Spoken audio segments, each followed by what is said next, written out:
Howdy, howdy, this is Mr. Potter. In today's video, we're going to be talking a lot more about limits, and there's three topics that we really want to talk about. One of the things that we want to talk about is we want to talk about how we can use algebra to simplify limits. Second thing we're going to be talking about is the idea of a one-sided limit. And the third thing we're going to be talking about is using the Sandwich Theorem to solve complicated limits using a clever ploy. So we are actually going to start with a couple of functions up here. I want to take a look at these two functions. I've got y equals x cubed minus 8 over x minus 2, and I've got y equals x cubed minus 8 over x minus 1. And just looking at them, they look very similar. The only distinction we have here is in the denominator, I've got a 1 or a 2, depending on the function. And we know from pre-calculus that dividing by 0 does affect our domain. So our first function has a domain restriction that x cannot be equal to 2. Our second function has the domain restriction that x cannot be equal to 1. But if I take a look at my function up here, I do know that this is a difference of cubes. And I know the difference of cubes will factor out to x minus 2 and x squared plus 2x plus 4. And that's going to be true in the case of both of these expressions because they both have the same numerator. But what I notice that's a little bit different is that in my denominator, I have an x minus 2 factor, and this factor exactly matches this factor. And if this was just an algebra class, I would divide it out. In my denominator for the second function, though, I have x minus 1, and this doesn't simplify as nicely. So I know that whenever I'm dividing by x minus 1, I end up with the idea of a vertical asymptote.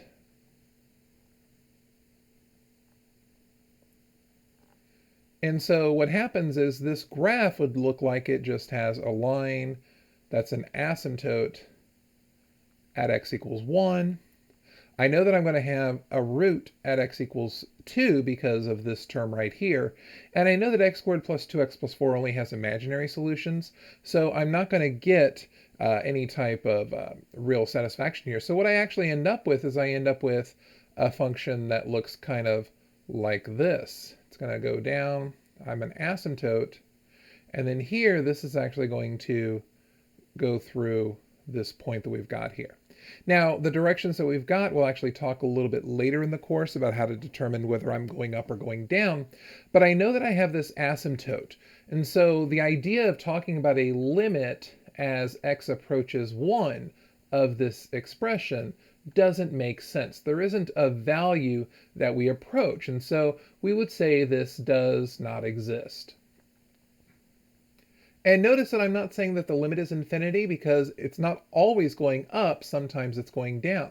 So because I have this arbitrary negative infinity or infinity aspect at this vertical asymptote, we just use the does not exist or DNE. It's a lot easier, it's a lot more concise, so we can talk about this limit does not exist. In our first one, though, because this x minus 2 function, this expression cancels out, it divides out, I really can say that y equals x squared plus 2x plus 4 as long as x is not 2. Obviously, x equals 2 is not in my domain. But for every other point, because this factor and this factor divides out, y is really equal to this. And so if I want to find the limit as x approaches 2 of this expression, x cubed minus 8 over x minus 2, I can say for all purposes that it's also the limit as x approaches 2 of x squared plus 2x plus 4. And what's nice about limits when we're talking about something that's purely polynomial is that we can just substitute. So this is going to be 2 squared plus 2 times 2 plus 4, or 12. And what that means is I know that my graph is going to have a hole in it. I know my graph has a hole in it because this limit actually exists. This limit actually is a value. This limit is 12. And so that means over here at some point, the point 2 comma 12, I'm going to have a hole. But everywhere else, it's going to look like a parabola. And so because my limit exists, even though x equals 2 is not in the domain, I know I'm going to have a hole here. And one of the things that we've noticed here and one of the things I really want you to take away, is that if you do not have a common value, in other words, if you do not have a common factor, then you're going to have an asymptote.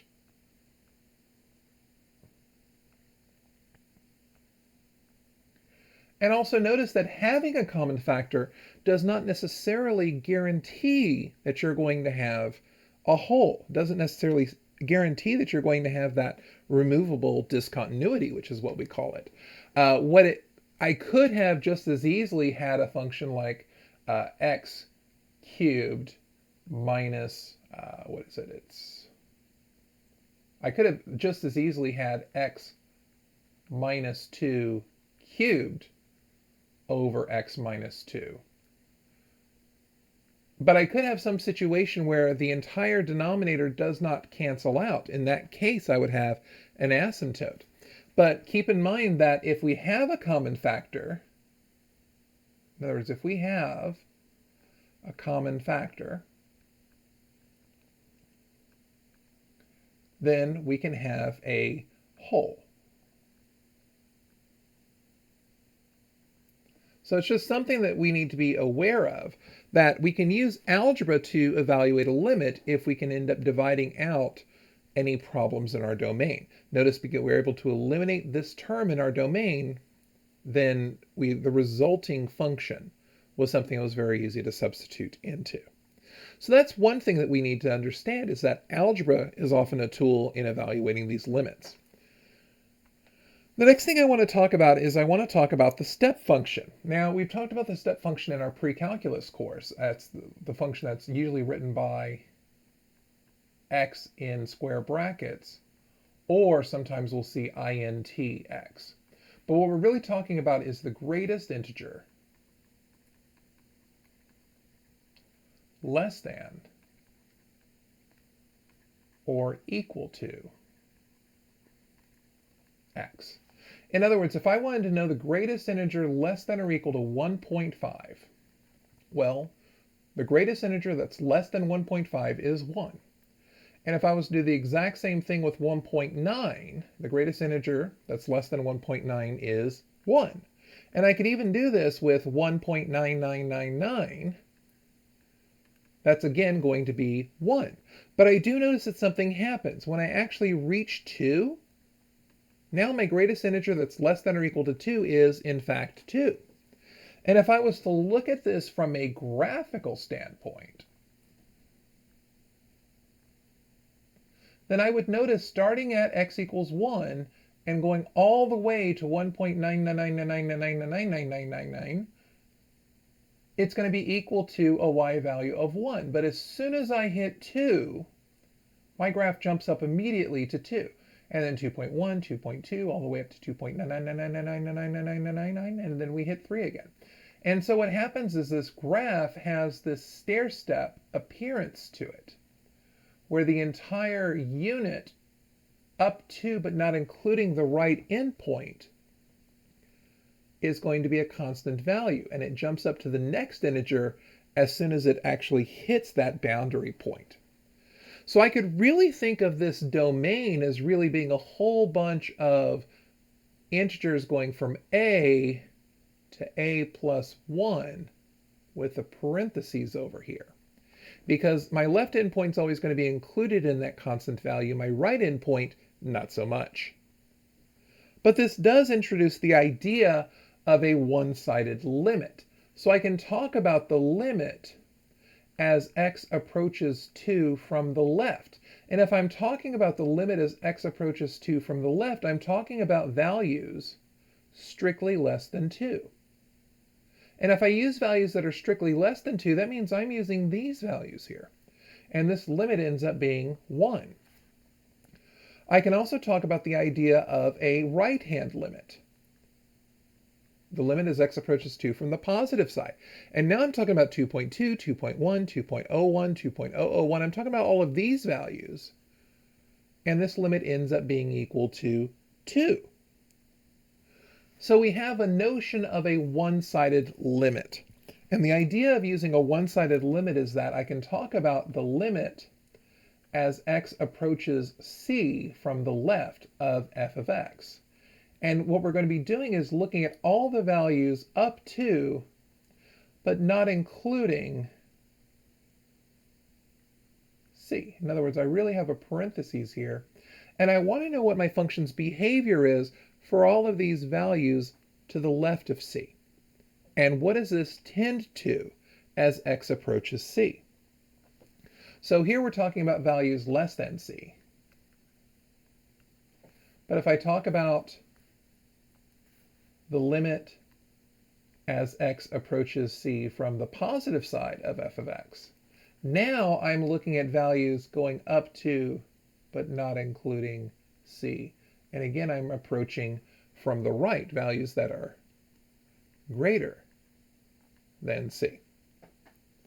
So it's convenient to know that we have this notion of, even if a limit doesn't exist, I can talk about a one-sided limit. So I can actually go back to our previous problem, the problem that we were talking about at the very beginning. And I can talk about here the limit from the left as I approach 2 from the left, and the limit from the right as I approach 2 from the right is both 2.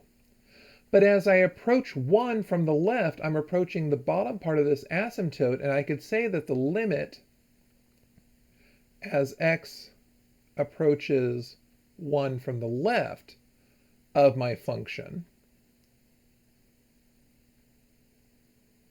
I've got too much stuff on the board, so it's taking a while to write. This is going to be negative infinity. And I can say it's a negative infinity. I know on the left side of this asymptote, it truly is going to negative infinity. Similarly, I can talk about the right-hand limit, the limit as x approaches 1 from the positive side.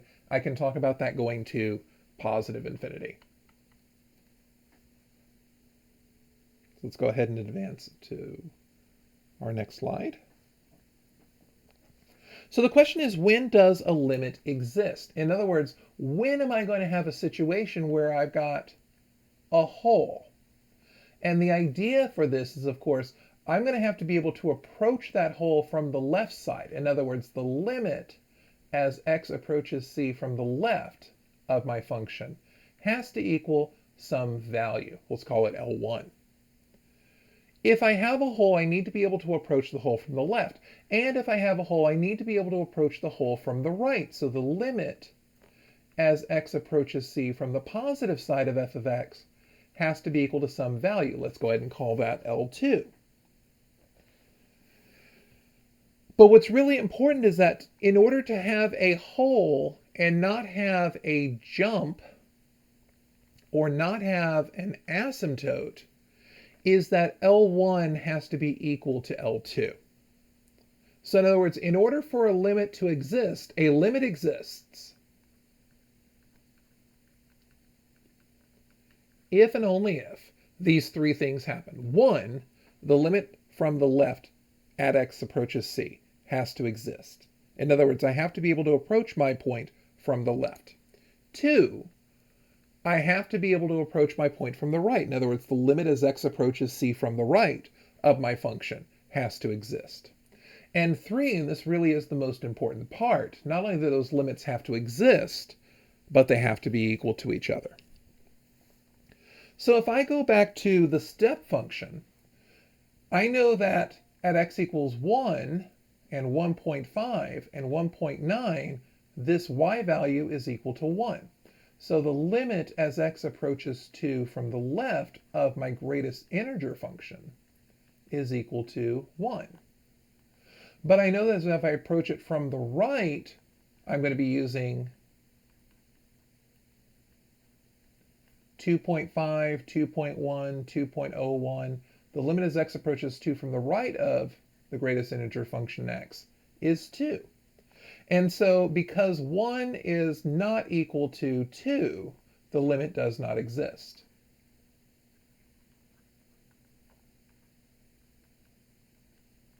In other words, this is another D and E situation. However, if I was to take a look at the limit as x approaches 1.5 from the left of my greatest integer function, well, now I'm getting closer and closer and closer and closer to here. And I know that that y value is 1. Similarly, if I take a look as x approaches 1.5 from the right of my greatest integer function, now I'm approaching here, here, here, and getting closer and closer, but it's still 1.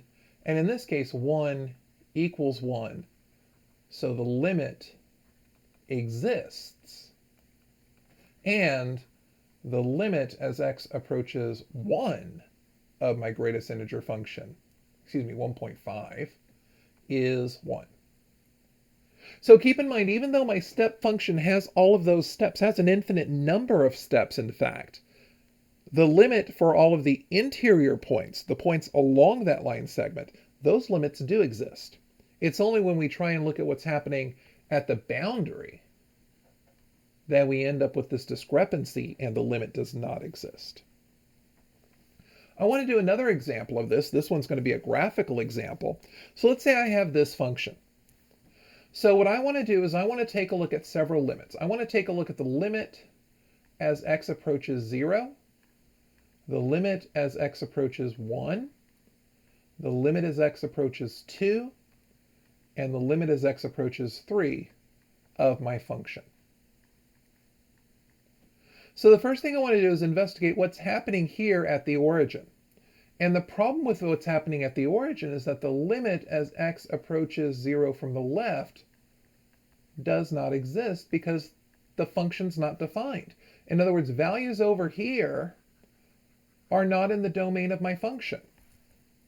So really, I can't even talk about the limit existing because the left-handed limit doesn't exist. This actually fails step 1. So this limit does not exist. If I take a look at what's happening as x approaches 1, that means I'm trying to approach this point. So if I take a look at the left limit, the limit as x approaches 1 from the left, I know that as x gets closer and closer to 1, y is also getting closer and closer to 1. Similarly, if I take a look at x approaches 1 from the right, I'm going across this horizontal line, getting closer and closer to 1. But this ends up being 1 as well. So I can say the limit as x approaches 1 of my function is 1.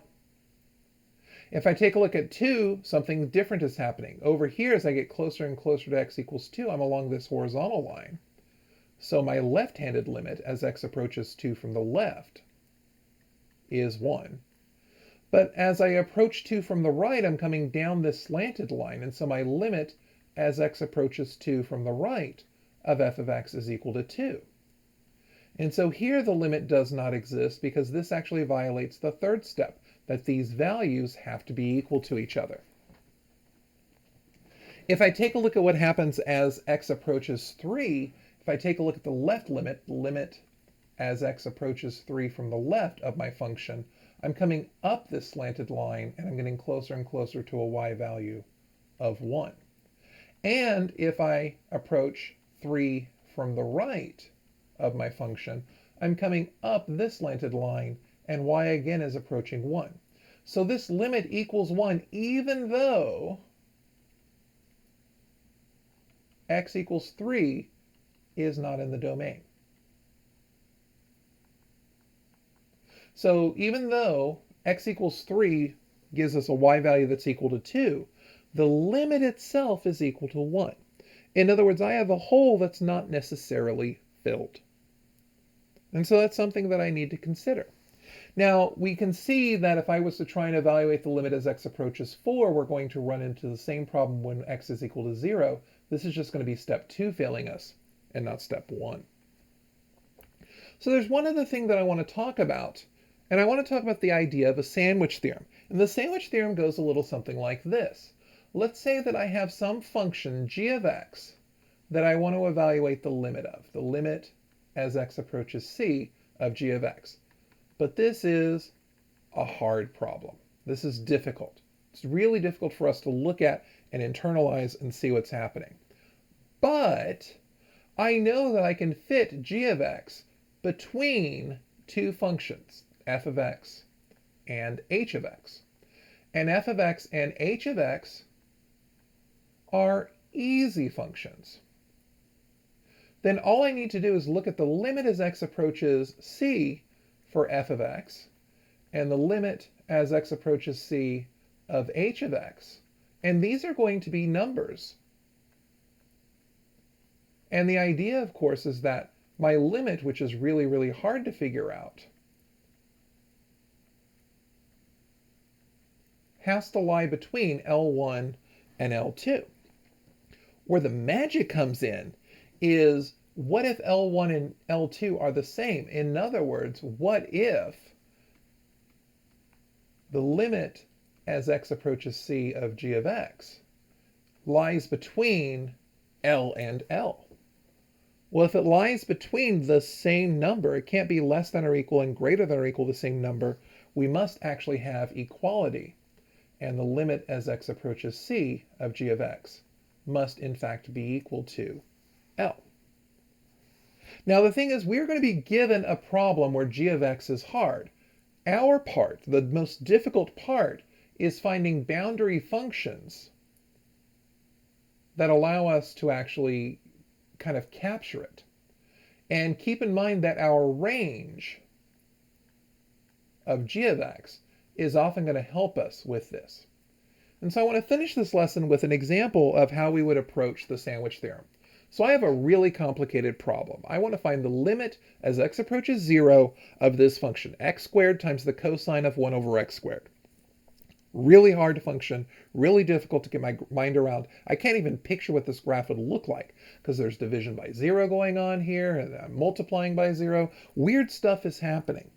But I know that the cosine of theta must be between -1 and 1.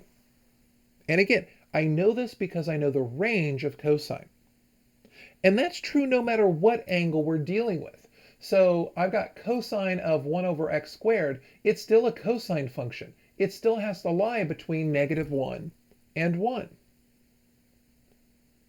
And what's nice is that I've actually taken care of probably the most complicated part of this function. The only thing I haven't taken care of is this x squared. But of course I can multiply each term by x squared.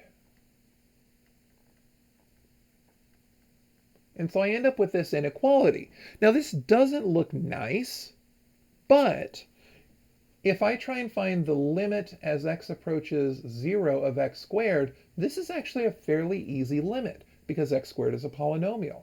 I know that that's direct substitution, that's just 0. Similarly, if I was to try and evaluate the limit as x approaches 0 of -x squared, again, polynomial, I can do direct substitution and I get 0. And I know that x squared times the cosine of 1 over x squared must lie between 0, the limit as, let me fix that, that looks horrible. I know that the limit here as x approaches 0 of x squared cosine of 1 over x squared must lie between these. So that means that my limit has to lie between 0 and 0.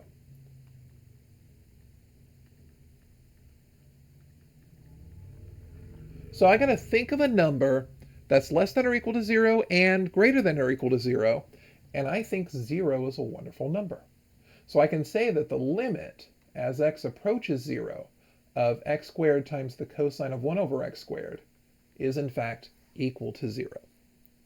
This is the power of the sandwich theorem. I can take a problem that looks very, very difficult, and just by knowing its domain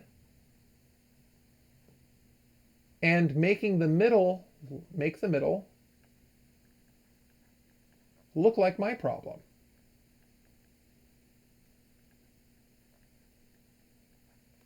And here my end limits are easy. Okay? Because of the way that I'm using the range, not domain, range, because I'm using the range, because I'm looking at multiplying by just polynomial terms, I end up with limits that are very easy to evaluate. These limits happen to be 0, and I've got my problem. So, when we're looking at limits, there are several ways to approach how to find the limit. One way is if it's entirely able to get rid of any problems with our domain, we can do direct substitution, especially if we're dealing with a polynomial. The second thing that we can do is we can approach a limit from the left and the right and see if those values are going to be equal. And the third thing we can do, the third tool we have in our toolkit, is this sandwich theorem. If I can sandwich the function between something that's, if I can take some function and make sure that this function, no matter how ugly, is always going to be between these lines, and I can pinch these ends together so that they're the same point, well, then they all have to be the same point. That's one of the convenient things about this sandwich theorem. So once again, this is Mr. Potter. Thank you for watching. Have a great day.